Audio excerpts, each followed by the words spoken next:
And man, we talked about, like, the weather doesn't matter, and what matters is that you play efficient football, you play the best you can, you finish out, take care of it, see if you can get some takeaways, and we were able to do it. That's a good football team, and we'll see them again, next month. So, but really proud of them.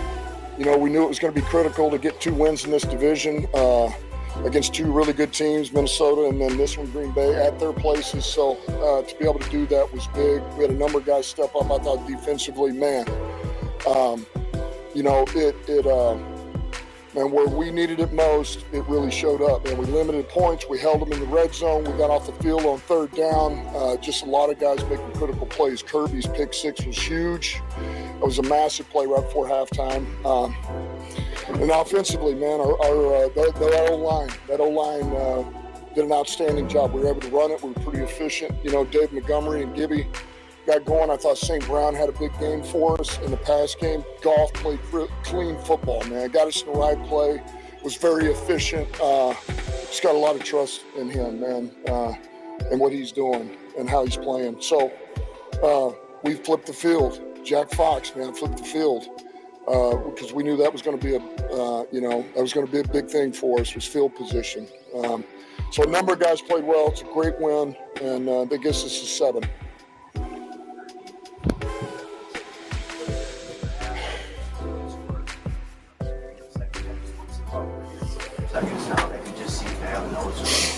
Yeah, that's him. He's got a knack about it, right? He's a football player, and it's one of the things that we liked about him when he was coming out. There was a rawness to him, but he had these ball skills and the ability to track the ball, and we really felt like he could grow and become, a pretty good safety in this league.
told that you never make it, hopeless so it seems. Eyes closed, hands open wide to embrace your dreams.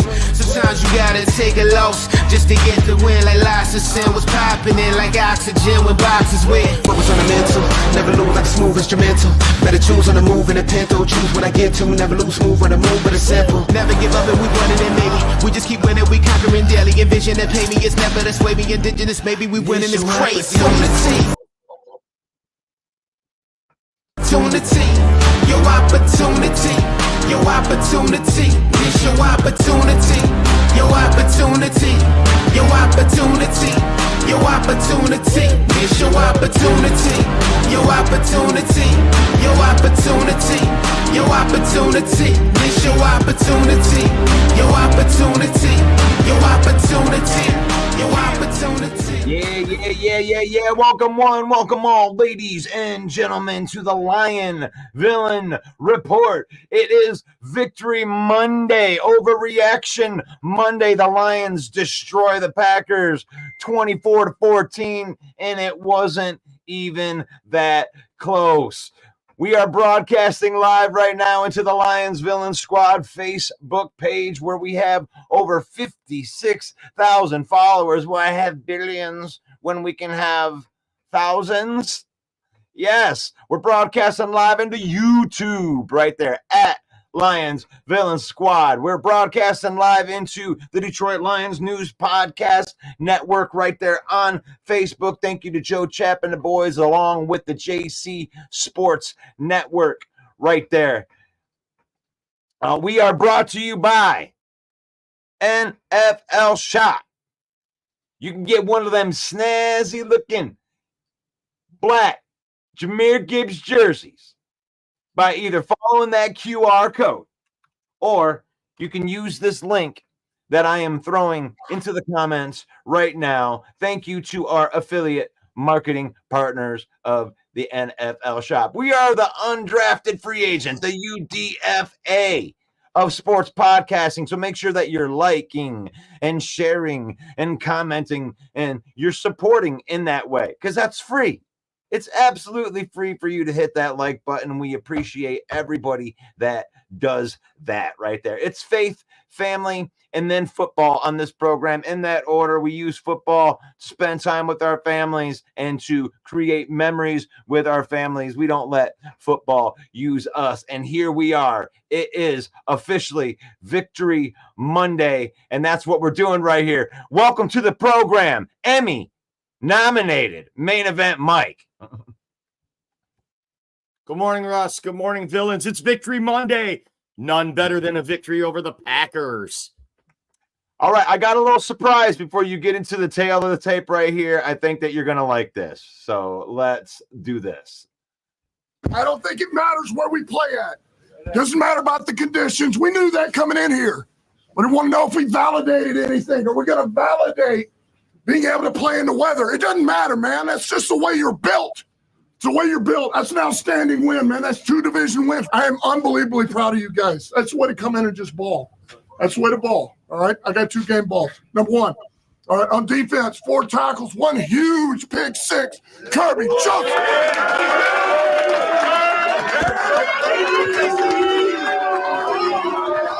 Hey, man, you know it's super, man. But I just want to say, man, I appreciate all y'all, man. Could not do this without my team and the coach, man. I just want to say I appreciate y'all and I love y'all, man. Next one here. All right, on offense, just close the game out. 17 carries, 73 yards, 3 catches, 23 yards. And we talked about at the end, got the first down. We nailed this thing down. David Montgomery. I wouldn't want to do it with another group of guys, man. I'm grateful and I'm blessed to be here, man. Let's do this thing. Let's go all the way. Yes, sir. All right. Get inside, man. Like I said the other day, man, as long as we going, we growing, man. Family on 3, family on me 1, 2, 3. Family. Yeah. I wanted to... Shush. All right. I'm back in now. All right, go ahead, Mike. I'm sorry. Oh, man, that's just amazing. What you got me all pumped up with that, Dan Campbell. I mean, I love that Montgomery got a game ball, and that was obviously for the work he did there on the last series to get that first down to ice the game. Just wonderful. I mean, his stat line wasn't all that great, 17 carries, 73 yards, but that is a 4.3 yard average. Green Bay seemed to be real committed to stopping the run. It seemed like in that game, the Green Bay Packers actually outrushed us 138 to 124. We had some negative yardage too in the run game that kind of hurt us. Otherwise, it would have been a tight one right down the road. You ready for me to run down the box score, Russ? And let's go to the tail of the tape. Go ahead. I'm going to try to follow you here. Okay, because I just love that clip of Dan Campbell. That was awesome that you put that on the show this morning. I could definitely get used to that. Lions win 24-14, but it wasn't that close, folks. Jared Goff, efficient, playing disciplined football. 18 completions on 22 attempts, 145 yards and a touchdown, a passer rating of 109.3.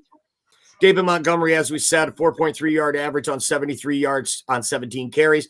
Jahmyr Gibbs with a big touchdown run and a 5.9 yard average. He had 11 carries for 65 yards.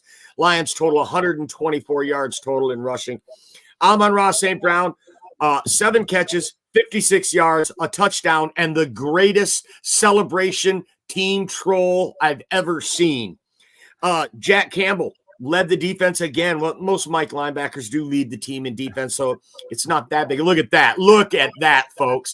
If you were wondering why Amon-Ra stood on his head and Tim Patrick made his arms out wide, it's so we could make that graphic. The greatest player troll in history on the field, in my opinion. I mean, he'll have to be retired and go crazy on Twitter to even come close to Antonio Brown. But as an after touchdown celebration, it doesn't get any better than FTP with the human numbers making the human letters making the T. I just can't get over how awesome that is. After arriving to the game in a hoodie that says Green Bay sucks, he makes the T in the FTP with his teammate after the touchdown. I just can't get over how amazing that is. Next. Like I said, Jack Campbell did lead the defense with 13 tackles, but folks, we're not going to let him off the hook. The pass rush is still not there. We're going to talk about that later in this program, so be sure to stick around for that.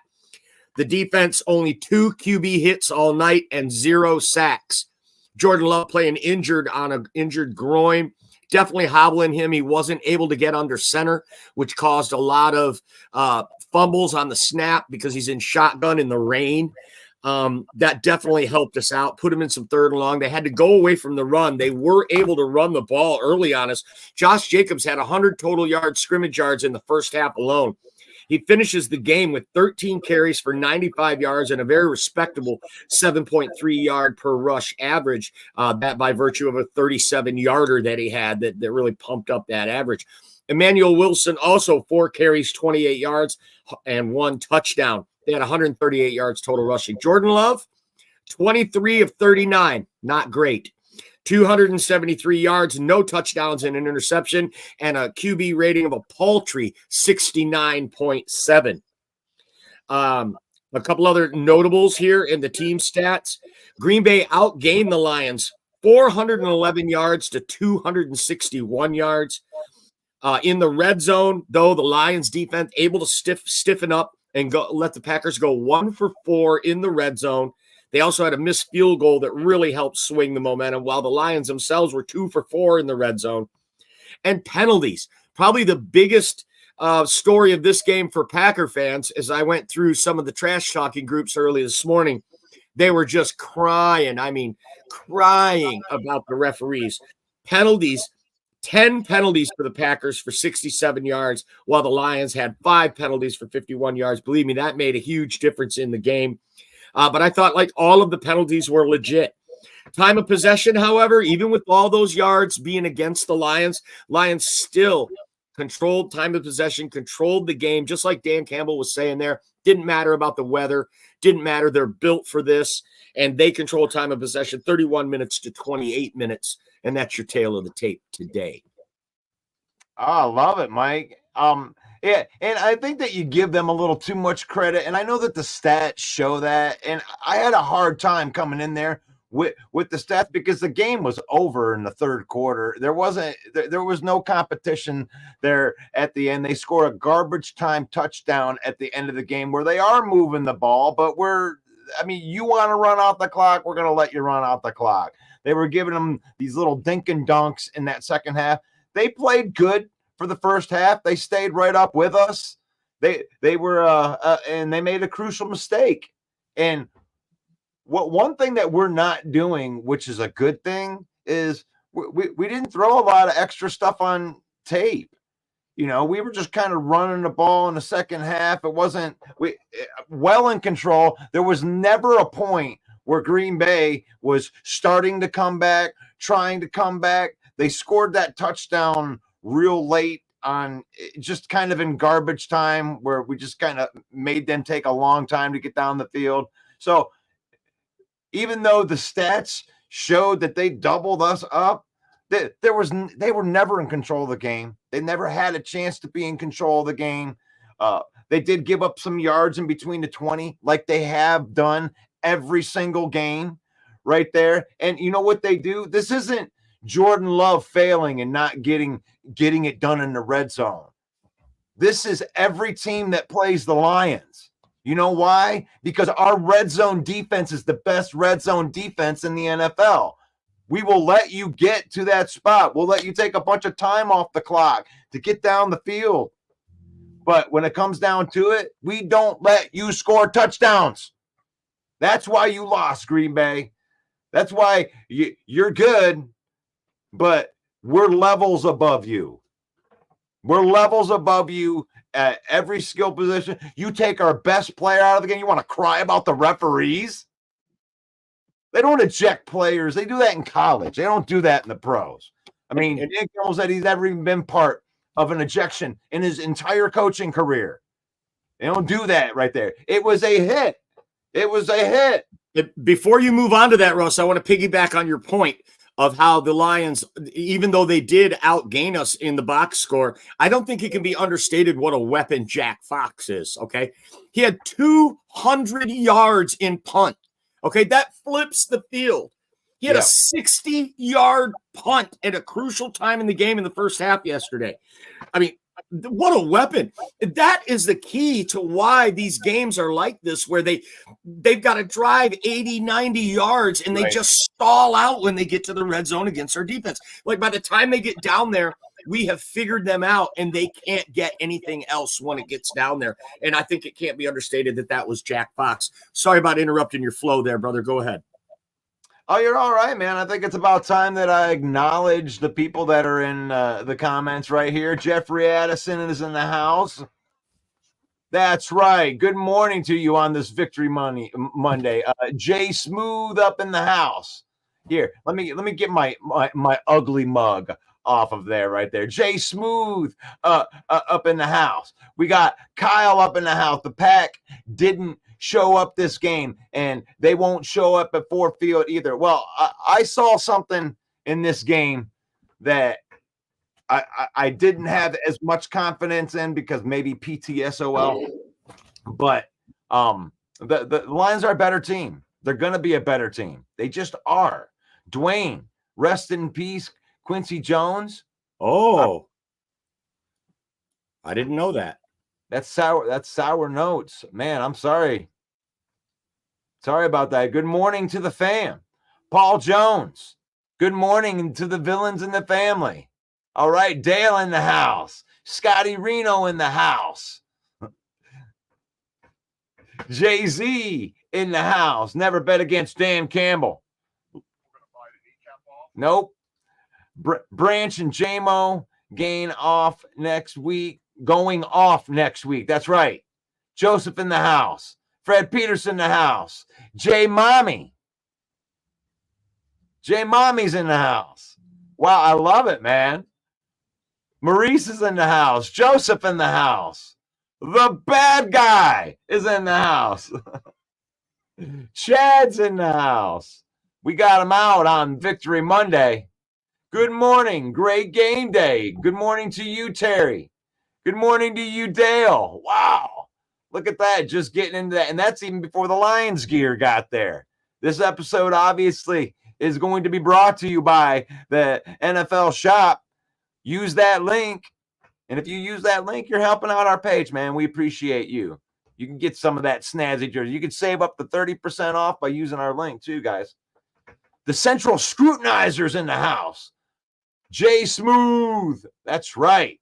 That pick was insane. And Jimmy Hoffa. Do I have to sit through this? You do. You have to sit through this and like this. You ran your mouth all last week, and you're just going to sit here and watch us do a touchdown dance if you're going to come on here. I appreciate you for coming on here. I appreciate you coming on here, Jimmy Hoffa. I thought that I was going to have to go look for you and try to find you like the real Jimmy Hoffa. I thought you were missing like the real Jimmy Hoffa. But you showed up. So I give kudos to you for that, but we spanked your team. We spanked your team like you didn't even have the right to be on the field with us. So, yeah, you showed your face. You showed your face. That's right. Jay Smooth is in the house. Steve, there you go. The Lions executed off of our – no, we just pounded the ball down your throat and kicked your ass in all three phases of the game. It wasn't just your mistakes. It was domination. Our offensive line dominated your defensive line. And Mike said if we couldn't run the ball, but, I mean, I'm looking at that, what 6 yards a carry and 5 yards a carry. We dominated you guys on the ground again. It's like, feels good to be a Lion fan. That's the name of the game. Good morning to Carolyn. Man, I don't know if we could be able to get through all these. Let's do a topic now. What do you want to talk about, Mikey? I want to talk about that hit with Brian Branch that you alluded to earlier, and I cut you off. Yeah, let's get in there. Let's get in there and talk about that. I got a little bit over here on the side. The thing is, it's like it deserved to be a 15-yard penalty. He went right and he led with the head. It's a penalty. Like in every other game, every other hit like that out of the 16 games that were played in the NFL this week, or 15 games, every hit like that was flagged for 15 yards, and then they went on with the game. Why was Brian Branch special with his hit? It's not like he went after him and like stomped on him while he was down on the ground. He came in and laid an illegal hit that was flagged for 15 yards. What was the need for the ejection? I don't get it. Was it because he was flipping him off and acting like a kid? And that right there, I can't condone. I mean, keep your cool, Brian Branch. I'd like to see you handle that a little bit better next time. Just that part of it.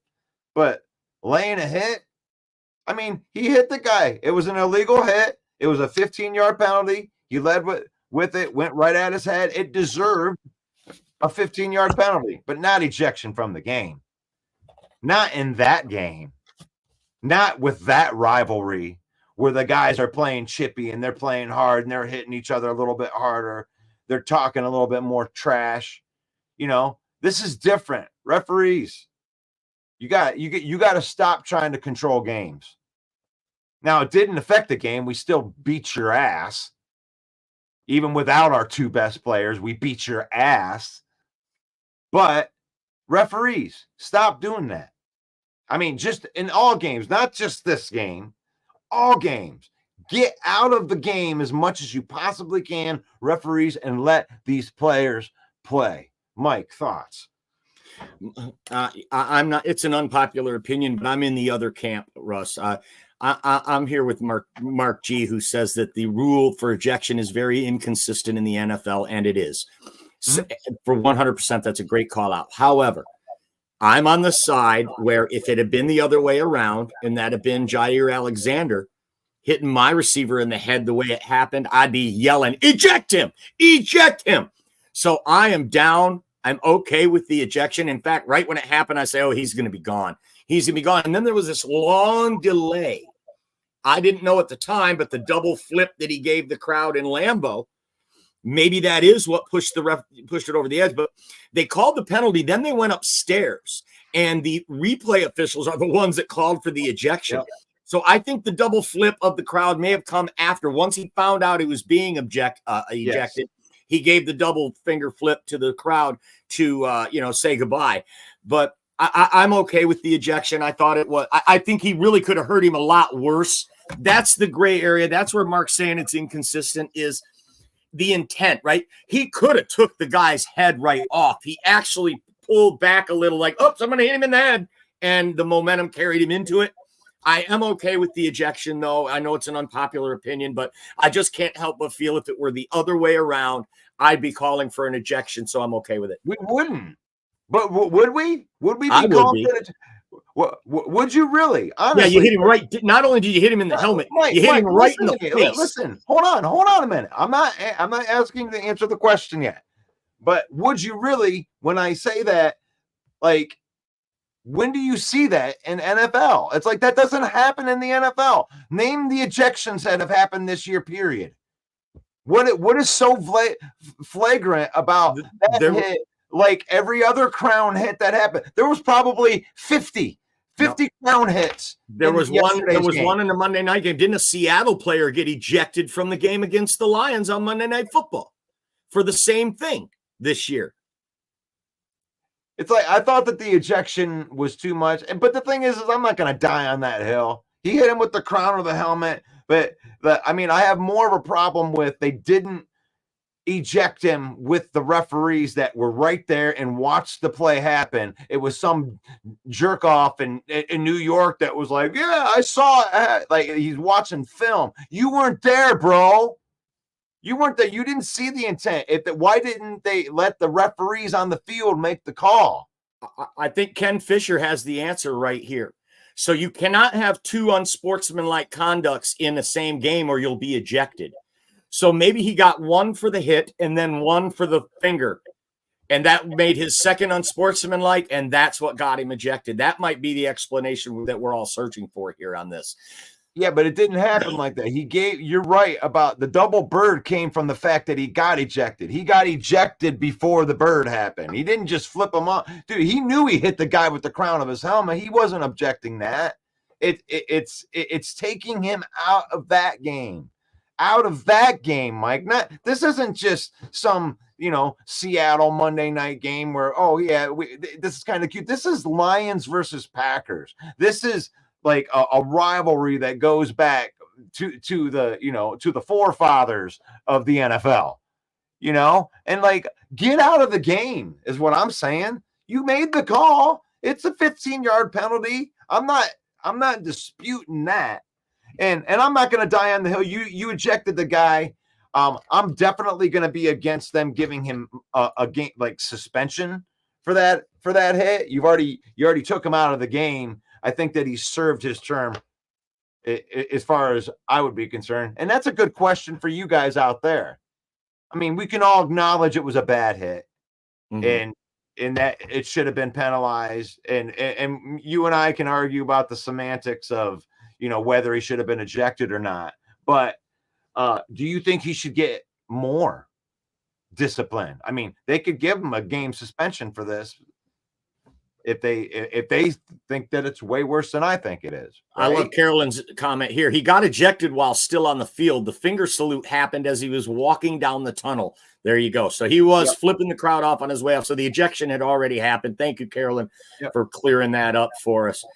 Jay Smooth's point here, he tried to Tua him, and that's where I'm okay with the ejection. Not only was the receiver defenseless, but he knocked him backwards in such a way that, I mean, we're lucky the guy got up. And he did. Bo Melton, kudos to Bo Melton. He hammed it up a little bit, too, after he got hit. And as soon as the flag came out, he popped right up. So kudos to him on that. But, I don't agree with a fine or a suspension in this case. You already ejected the player from the game. That's pretty strict enforcement of the penalty there. Well, you said something in there that makes sense to me because you said yourself that there was a move where he hesitated before he laid the hit, where you're right. He could have taken his head off, but he didn't.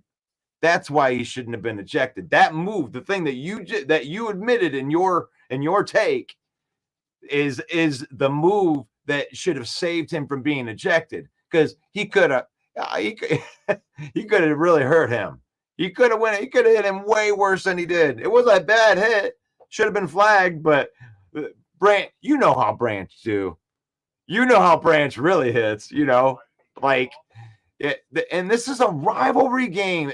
That's the problem I have with it. These guys were all hitting.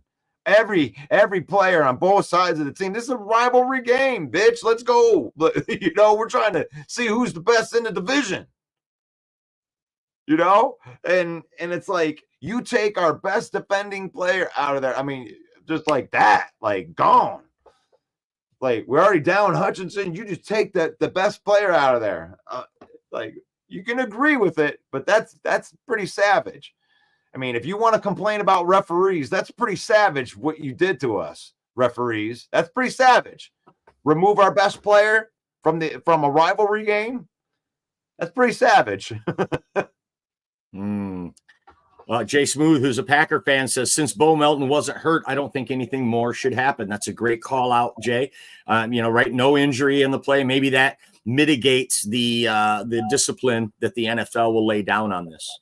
And I understand I'm a Homer Lion fan, so obviously I got my lion eyes on, and I only see it from our point of view. So that's good to know that a Packer fan says that. You can't hide your lion eyes. Can't get anything by you, Mike. Oh, it feels good though. This was such a big win for the Lions in more ways than one. This isn't just about the NFC North. As a matter of fact, this makes it so we can kind of put the NFC North behind us for a minute, because that's not big enough thinking, because this now puts us as the number one team in the entire NFC. And we got to keep the pedal to the metal. This like CJ Stroud team that we got to go face isn't the same juggernaut that we thought that they were going to be at the beginning of the season.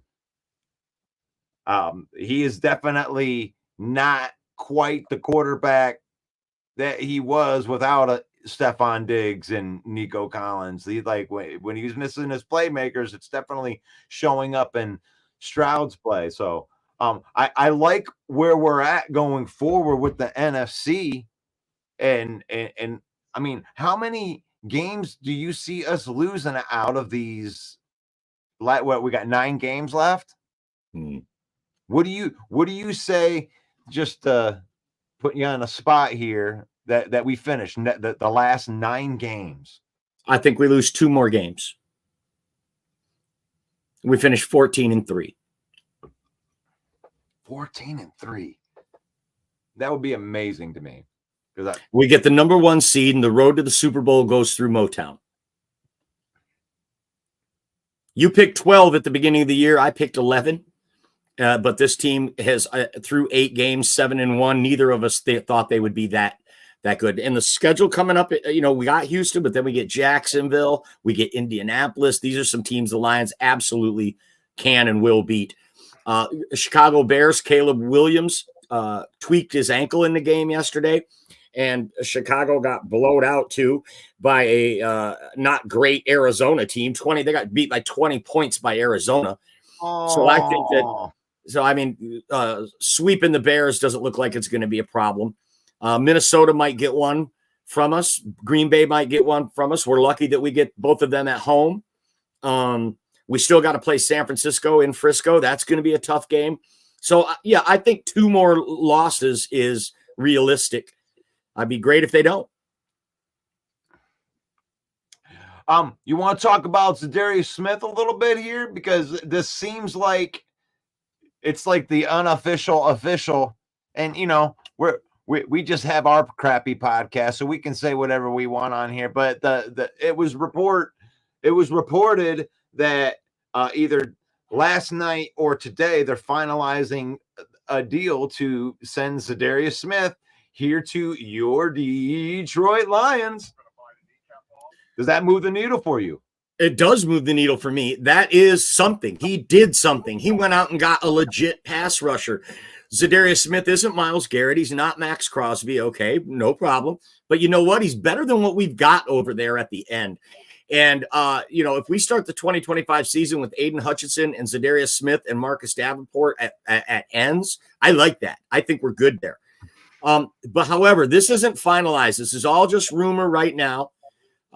Hopefully by the time we go live tonight at 7 p.m. for the main event football show, there will be something that has happened on that front. But yeah, that moves the needle for me. If he would have just stood pat, and you and I have talked about it for the last 2 weeks, if Brad Holmes would have just stood pat with the guys we got, I think we've seen in the last 2 games, sure, we won, but the pass rush has been anemic. Jordan Love yesterday had all kinds of time. Brad Holmes has said it in his pressers after the last 2 games. We knew the pass rush was going to be tough, so we laid extra responsibility on the back end, and they have rose to the challenge, and they did again yesterday as well. I think that there's a certain strategy shift that happened when Hutchinson went out, because when you have a guy like Hutchinson, attacking the quarterback and getting sacks is like, you want to be that type of defense. That's the type of defense that we wanted to be. But when Hutchinson went out, you have to change your style. And when you have back end guys like Kirby and like Brian Branch and even these young secondary guys, especially like Amik Robertson, what a great free agent pickup that was. Like, you're leaning more on those guys. I'm not saying that you want them to throw the ball, but maybe you do want them to throw the ball, because that puts your playmaking secondary guys in a spot where they can make a play. They're giving opportunity with the defense now to the secondary rather than giving opportunity to the pass rushers trying to get to the quarterback. So I think it's a different type of style. I never felt like Jordan Love was ever comfortable back there. Yeah, you say all time. Maybe he had some time back there, but it wasn't comfortable time. It was like ticking time bomb time, where he knew he only had a few seconds, but we're out there playing man defense with very dangerous safeties, and he got gun shy. That's why he's spending so much time back there, because we're being back sticky on the coverage. So I think Zadarius Smith will change that a little bit. I think that we'll be able to have opportunities to attack the quarterback a little bit more, because he's a bona fide pass rusher, doesn't have to come off to, stopping the run. So he's a good run stopper too. So he's a good complete defensive end, and that's what we've been lacking. And we put that there and get Josh Pascal back. I think we might be okay with just that. Yeah, Zadarius Smith, it hasn't happened yet, though. It's saying, everyone's saying it's a foregone conclusion, but the trade deadline is tomorrow. So there's still time for another team to swoop in there, sweeten the deal, and take him out from under us. So I'm going to be a little cautious about even talking about Zadarius Smith. Hopefully by the time we get on the show tonight, something will happen. Well, Zadarius Smith did some blue stuff on his social profile. He put up a picture of himself in Honolulu blue outfit. Yeah, I'm just kind of scrolling through some of these comments here. Paul Jones says, I can speak for myself, but I've never seen a targeting call that didn't result in an ejection. I've seen a lot of targeting calls that didn't result in an ejection, but I see them a lot more in college. I think that they protect the college players a hell of a lot more than they protect the pro players. Yeah, but when you hit a player like a defenseless receiver, that's unnecessary roughness. It's not even subject to an ejection. But unsportsmanlike conduct is. And I think that's what Paul is saying, that when the call is specifically targeting, like the intent was to hit you in the head, launch myself like a missile into your dome. That's when the ejections happen, and I have to agree with Paul. Anytime it's like that, didn't that happen? Targeting, they get ejected. Yeah, but the crown of the helmet hit, it's an illegal hit to the head, and I don't think they call that. That part's not called unsportsmanlike conduct. I think that's not what he got called. It's an illegal hit to the head. And it was the targeting came from New York, right? They're the ones that brought the targeting. I don't know about any of this because Chada makes a great point here. He might be right. Targeting is a college ejection. It's not even in the NFL. So we're a couple knuckleheads that don't know what we're talking about. Very possible. We'll have to look into that. Be sure to tune in tonight at 7 p.m. It is the main event football show, and I will do the research on that and I'll make my note on it right now. I'm going to get the lowdown on the difference between targeting and just helmet to helmet. Yeah. In my layman terms, the ejection came from New York.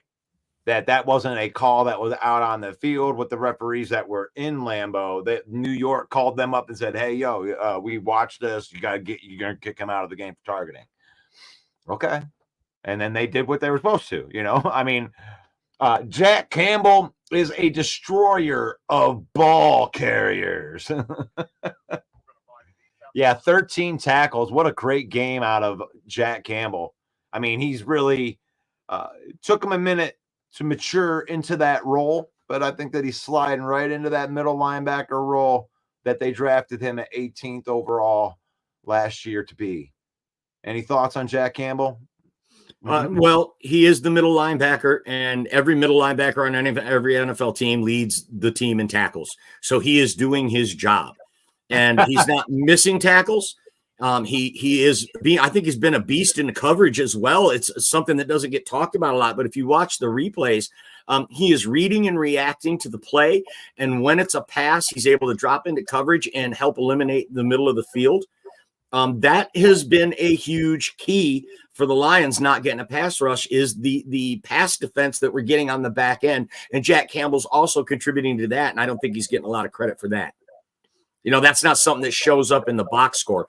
Don't forget, folks, tomorrow is PFF Tuesday right here on the Villain Report with Russell Wayne. Russell will have all of those PFF grades on things like pass coverage from Jack Campbell. So check it out tomorrow at 10 a.m. One thing that I'm definitely looking forward to looking at is how many hurries did the pass rushers get? Because if I'm looking at it with my eyes, I saw Jordan Love have to move off of his spot. He was not comfortable for a lot of that game. So we'll see. I mean, if there's 10 hurries, I mean, Aiden Hutchinson goes out there and gets 13 hurries on his own. Like he just like he's just a wrecking machine. But it seemed like over the last 3 weeks, that whole hurry thing was distributed. You get a couple of guys that have like 5 or 6, and then a bunch of dudes that have 2 and 1. Send a bunch of different packages in there. Maybe, and I think maybe Carolyn did some research for us here. She says in the NFL, targeting does not carry an automatic ejection, but players can still be disqualified from the game. Whereas in college, that targeting is an automatic ejection. So that might be the answer right there. However, that goes back to Mark's point. This call is so inconsistent on when a player is ejected and when he's not ejected. So Carolyn goes on to follow up and say, depending on the severity of the hit or if it's deemed a repeat offense. I think that let me go. I'm trying to find Steve in here if he said something there. Steve says Branch needs to play smarter. What if he caused a serious injury to a player? He hit him with the ground of his helmet. There's no doubt that he did that. I mean, but I see I see those in every game. I feel like I see a hard hit like that in every single game. Some of them don't even get called. So it's like, I mean, Branch needs to play smarter. I mean, I don't know.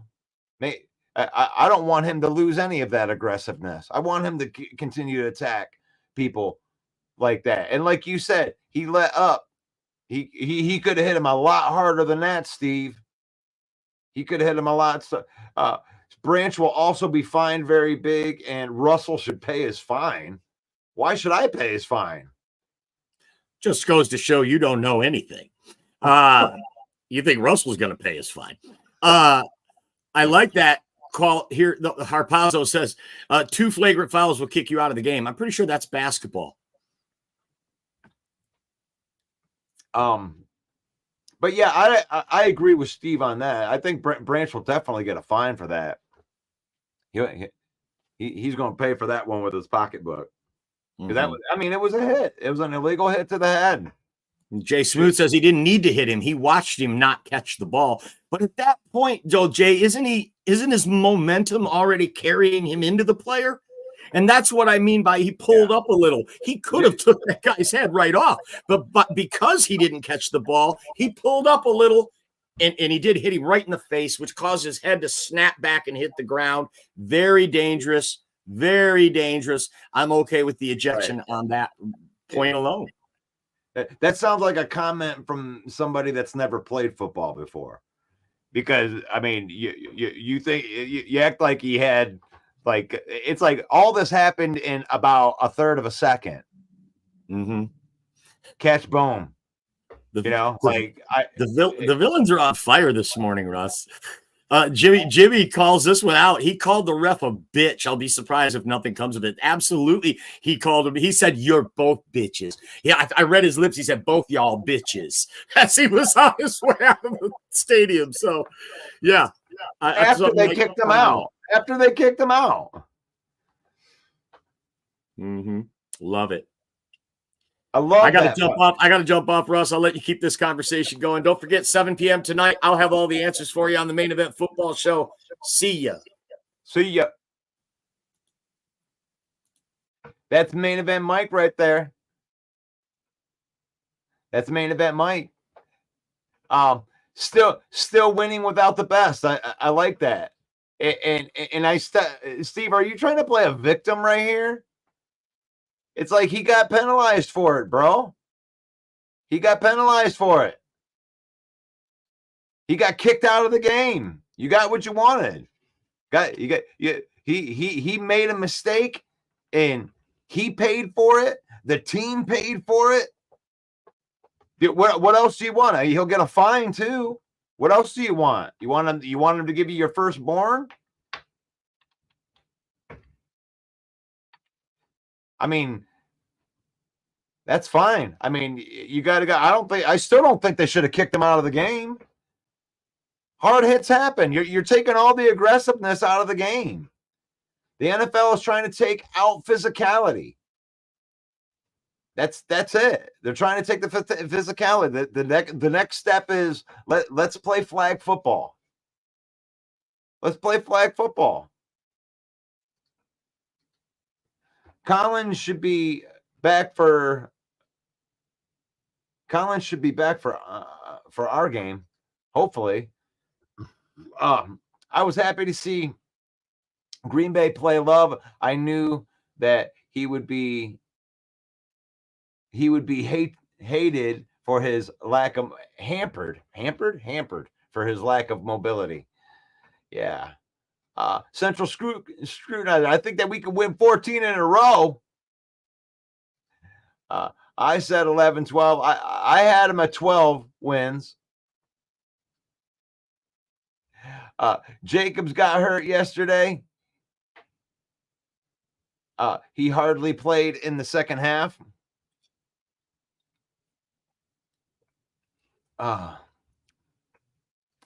Who's laughing at my 3-loss prediction now? I mean, there's still a lot of season left, but so far, so good. Corey Patterson. Arizona isn't as bad as people think, though. That's true. Zadarius Smith is going to be a force for us. What's up, Broski Bear? Broski Bear comes out of witness protection. I got to put the graphic up that I made for you guys. It's the first Bear fan to rear his ugly head in 2 weeks. And I know it's hard to lose. I know it's hard to show up when you lose, but it's good to see you on here. It's good to see you on here. Smith is a good edge. Bills to San Francisco.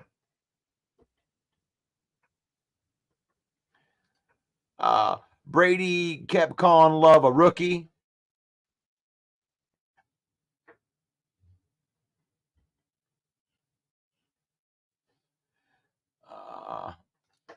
Steve says, don't write off the Packers just yet. Our bye week is this week.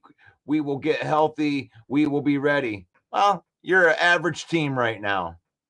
And maybe you'll get better, but right now you're not even as good as the Minnesota Vikings. The Minnesota Vikings are a better team than the Packer. Right now, you're a third place team in the division. So I hope for your sake that you do get better, because you're okay. You're okay. Just like last year's non-reporting penalty in Dallas came from New York too. Yeah, it's all right though. You know what? I'm not going to die on the hill right here. I mean, when he did that hit, he's lucky that he didn't actually, seriously hurt the guy.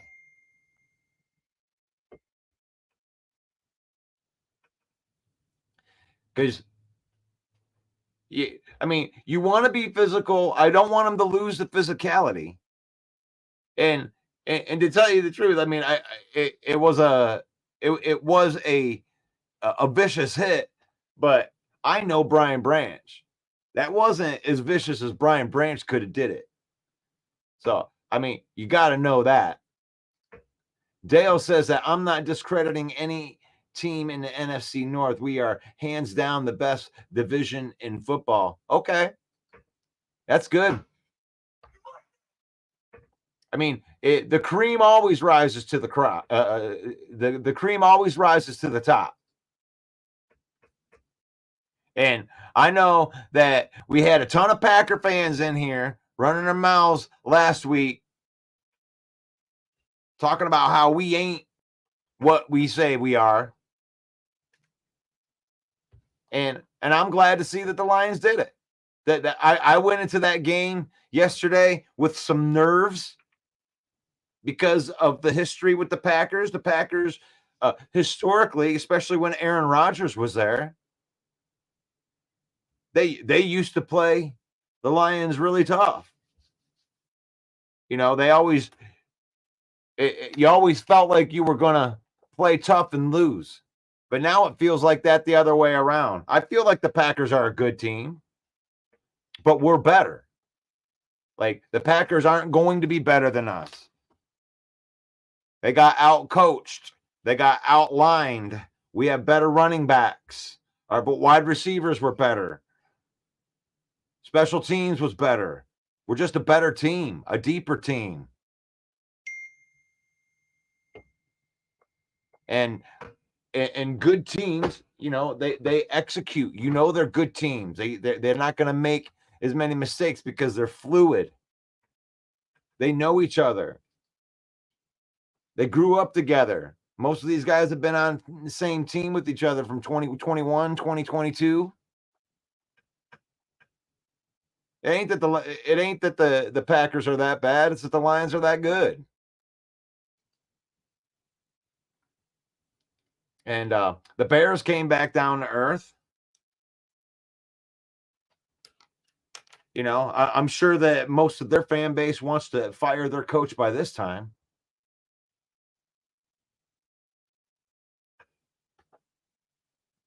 I mean, you had that Commanders team dead to rights. You had that Commanders team dead to rights. And it's because of coaching that you were even in that game. It's because of coaching. You should have won that game by 3 touchdowns. Your coaching failed you in that game. And then it snowballs. I mean, you almost got away with it. I couldn't even believe it. When I saw Matt Eberflus call a 4th down run play to a guard that has like 1 carry in his career. That's what you're doing on the most important play of the game. Unbelievable. You had that, and then the whole thing snowballed for it, and then it snowballed right into the Arizona game, and they just smacked you around. So the Bears are in the basement again, and they're probably going to stay in the basement. I don't see that getting better all of a sudden. And the Packers, they're not quite as good as the Minnesota Vikings. Minnesota Vikings are love that defensive coordinator. I like that. I like that. I think that they are formidable.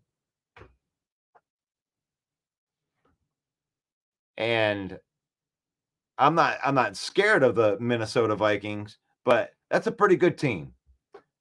They play pretty good in all three phases. They got an attacking defense that they're very, very advantageous. They can force you into mistakes.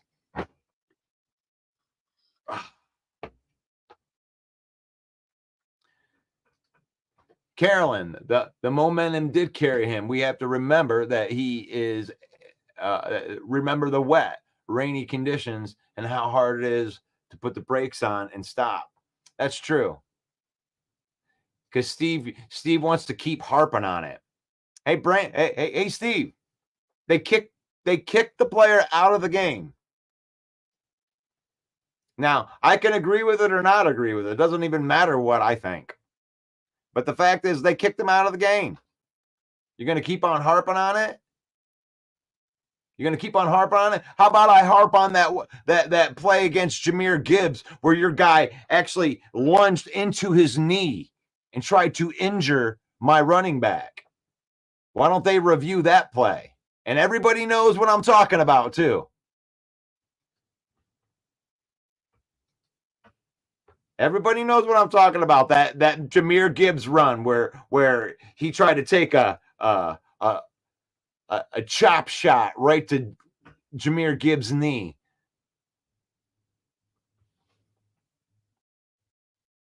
Dun, dun, dun, dun. Jeremy says Jimmy Hoffa been here today. He has. Jimmy Hoffa showed up for his team today.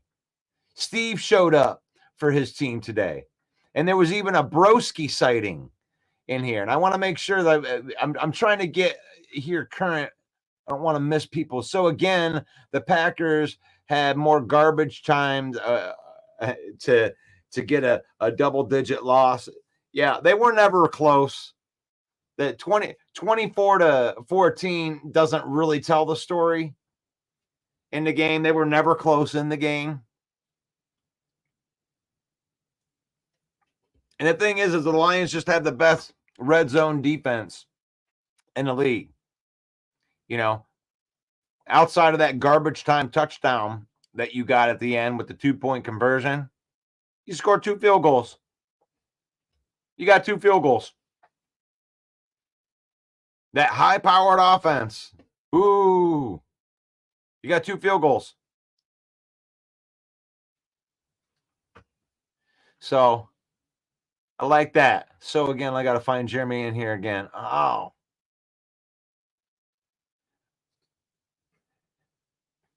Dan pulled the reins back. We did. When you watch him not catch the ball, and then try to take him out. Yeah, I didn't. How do you know that he saw him not catch the ball?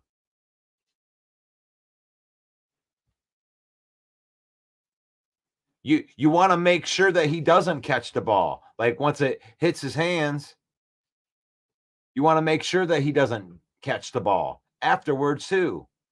That's when the hit is legal.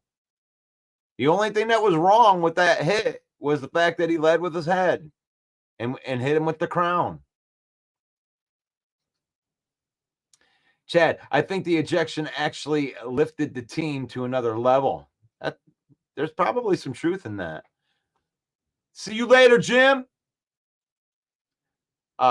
Leading with the head to neck area isn't being a physical player. You can be a physical and make the hit, but not head to the neck. Steve, we're going to go over this again. He was kicked out of the game. Do you want to file criminal charges? Do you want to file criminal charges? And you know, I mean, you got a crying penalty at the end of the game on Amik Robertson. Keep the aggressiveness.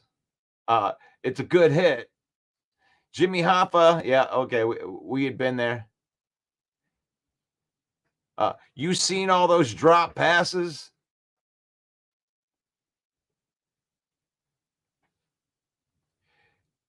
Let's not get out of hand, bud. What? We punked your team. We punked your team.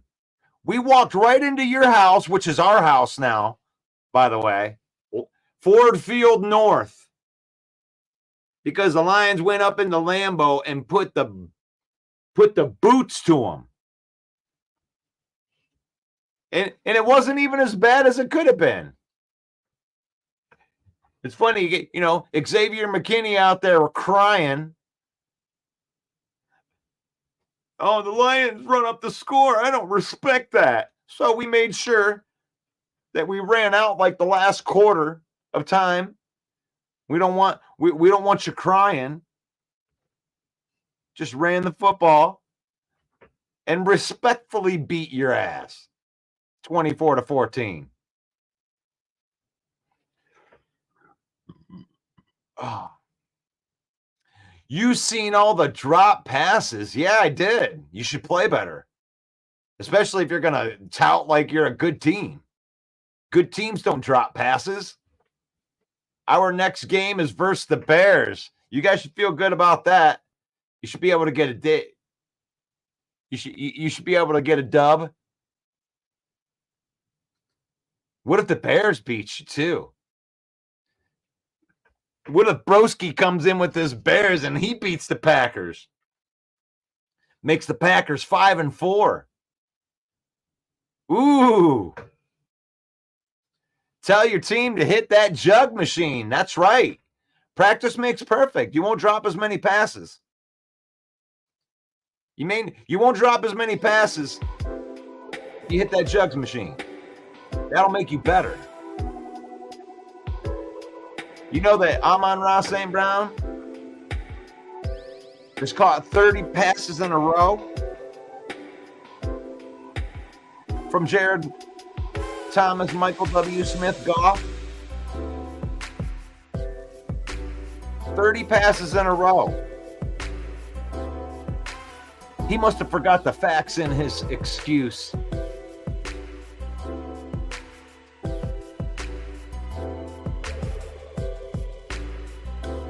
Yeah, I saw those drop passes. I did. I saw those drop passes. I'm glad that my receivers don't drop passes. I'm glad that my receivers don't make excuses of why they drop passes. I guess you're trying to justify, maybe you're trying to make Jordan Love out to be a good quarterback. It wasn't Jordan Love's fault. I don't care whose fault it is. Be better. Caleb couldn't carry Goff's jock with a set of kitchen tongs. There you go. Well, at least Flores didn't let Indy put up 30 like last year on Mini. Titans avoided the hangover. That is true. The Titans avoid the hangover. The Titans are the one that break the hangover curse. Couldn't believe that got to 5 games, or was it 6 games? 6 games? Ooh, the golf curse in Lambeau. Yeah, they can't beat Jared Goff in Lambeau.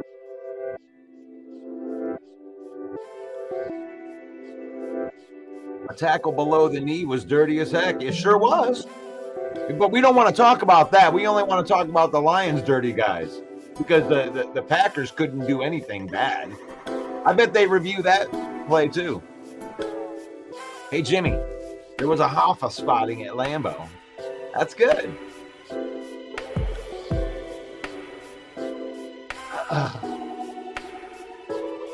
I'm just hoping that we don't have more calls like this throughout the year, as if I'm going to show what the league's up to that the league don't like us, and we don't care. We don't care. We thrive on that next man up mentality.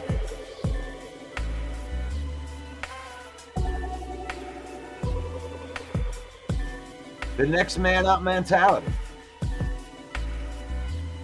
The next player is going to be fine.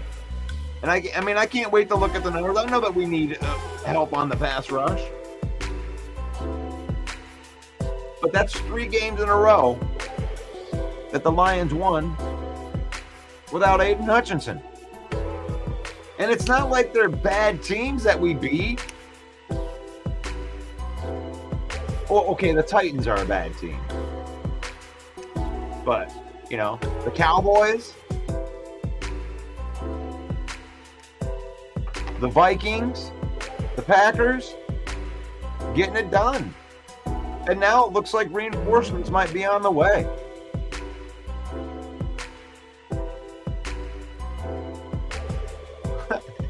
The best part was the ejection. Brian flipping off the fans was epic. You know, I mean, you probably get into that a little bit more than I do.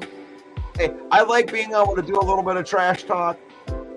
The Lions have earned the right to be up here trash talking. I think that the Lions have also earned the right to, you know, look past that ejection. Like, that shouldn't be on the front page. It's not like that affected the game. You got ejected. The referees were able to eliminate the Lions' best player, and you still got truck sticked. Hey, Pack fans, the game was over. You lost. Quit crying. Move on. All right. Mike Fisher says, drop passes. I thought Green Bay had 4 number 1 wide receivers. Yeah, me too.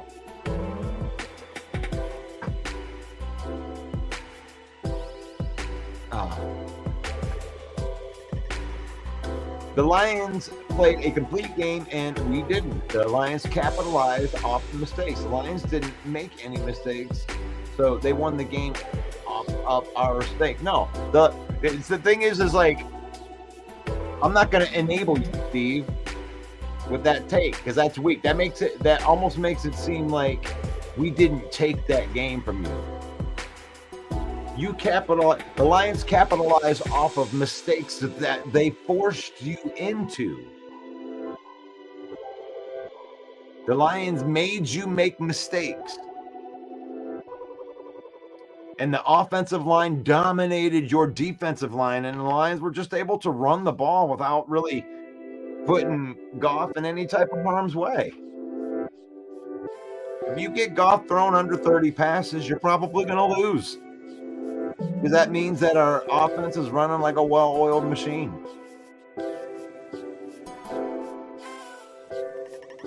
The Packers are just scared of the line defenders. We flat out embarrassed the Packers fans for leaving at halftime. Yep.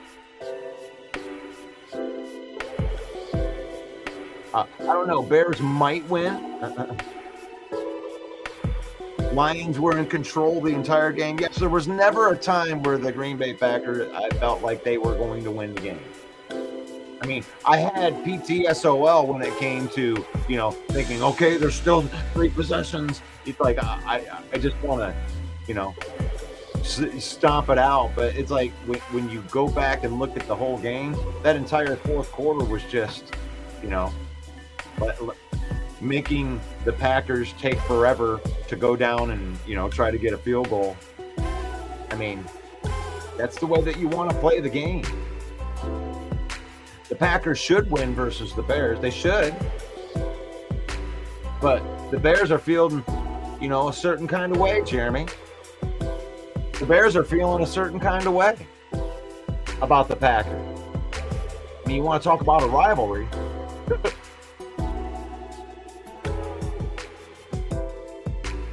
The rivalry, the Bears, I mean, we're like in the thousands of days, like 4,000 days since the Bears have beaten the Packs. So, yeah, the Packers should win versus the Bears, but, you know, That'd be a great. I wouldn't count those Bears out. I wouldn't count the Bears out. I mean, the rivalry's got to mean something.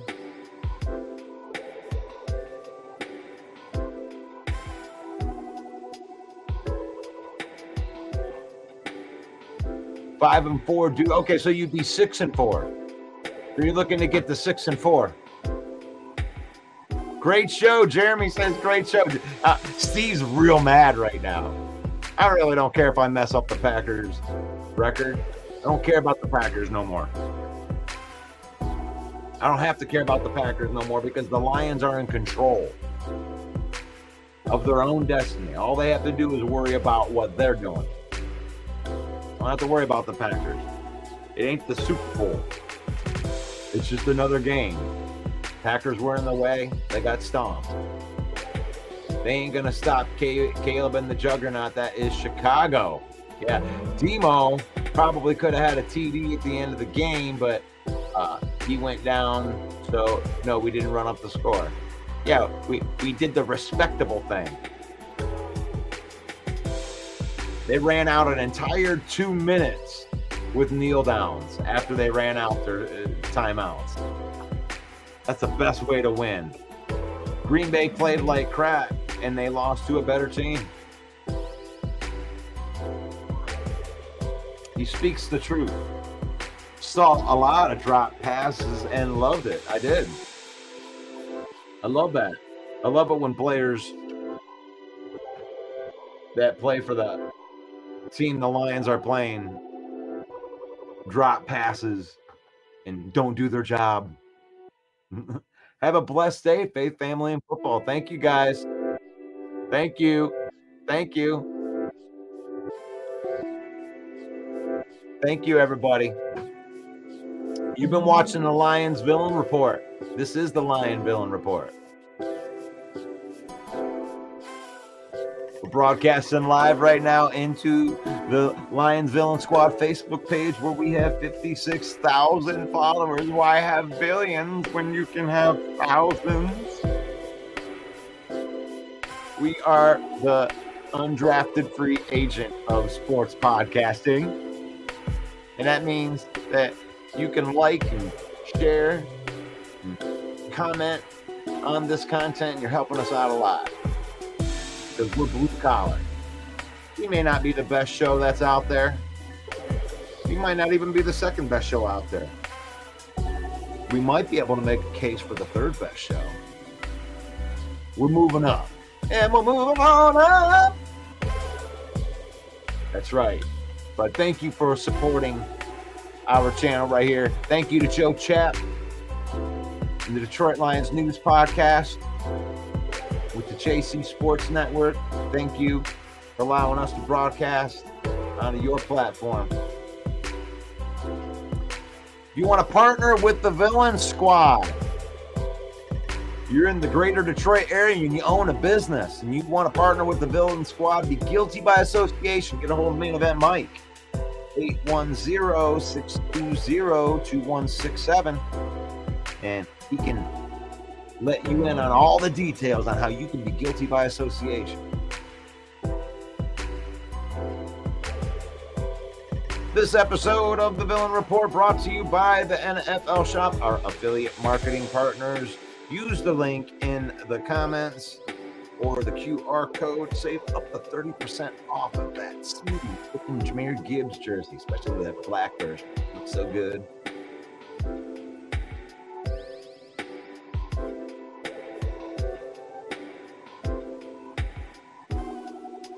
If Christopher Walken was here, he would say the Lions Villain Report is one of my favorite shows. It's at 10 a.m. You should watch it. It could be good for you. It could be good for your life. It could be good for you.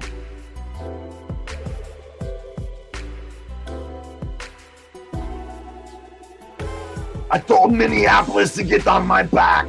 Donald Schwarzenegger will be back. We're going to find the Lions again. Week 18.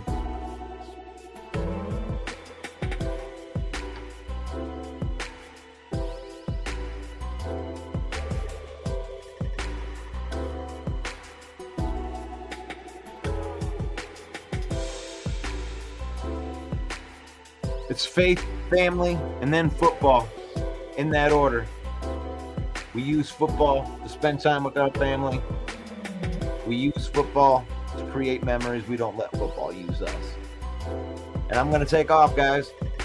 May the Lord bless you. May the Lord keep you. May the Lord shine his face upon you until we meet again. That'll be tonight for the Main Event Football Show. God bless you guys. I will talk to you soon. Hey, yo, the lies told that you never make it. Hopeless, so it seems. Eyes closed, hands open wide to embrace your dreams. Sometimes you gotta take a loss just to get the win. Like lots of sin was popping in like oxygen when boxes wet. Focus on the mental, never lose like a smooth instrumental. Better choose on the move in a pinto. Choose what I get to, never lose smooth on the move, but it's simple. Never give up and we running it, maybe. We just keep winning, we conquering daily. Envision and pay me, it's never this way. We indigenous, maybe we winning this crazy. Your opportunity, your opportunity, your opportunity, it's your opportunity, your opportunity, your opportunity, your opportunity, it's your opportunity, your opportunity, your opportunity, your opportunity.